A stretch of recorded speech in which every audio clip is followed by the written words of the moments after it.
Hozir bu gruppamiz praktik jarayonga ketyapti. Bulardan ham bittasini so'rab ko'ramiz.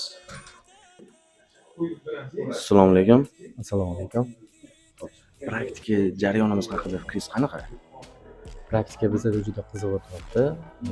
Qanaqa bo'lsak, ustoz yordam beryapti.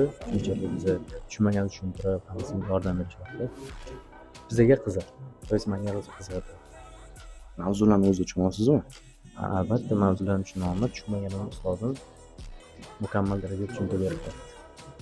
Rahmat kattadan. Rahmat sizga. Assalomu alaykum. Assalomu alaykum. Hop, birinchi darsimizdan keyin bozorni ko'rishingiz qanchalik o'zgardi?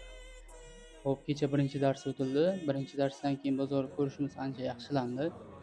Oldin grafik ko'rganimizda faqat grafikka o'zini yuzini ko'rardik. Birinchi darsdan keyin biz ancha grafik ichiga kirishlarni hamda tochkalarini qo'yishni ancha o'rgandik.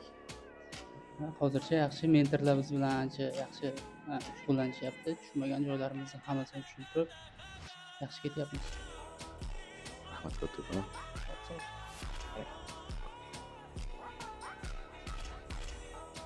Assalomu alaykum. Dars jarayonlarimiz haqida fikringiz qanaqa?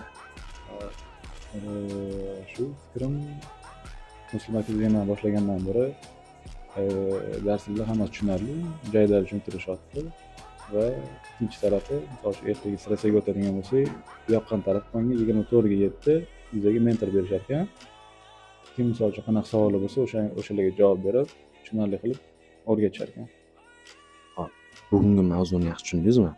Bugungi mavzuni yaxshi tushuntirib berildi. O'shanga bu yerda kim o'tirgan bo'lsa, hammasi tushunib, hozir dars qilib o'tirishibdi. Ya'ni praktika qilyapsizlar-a? Praktikadamiz hozir.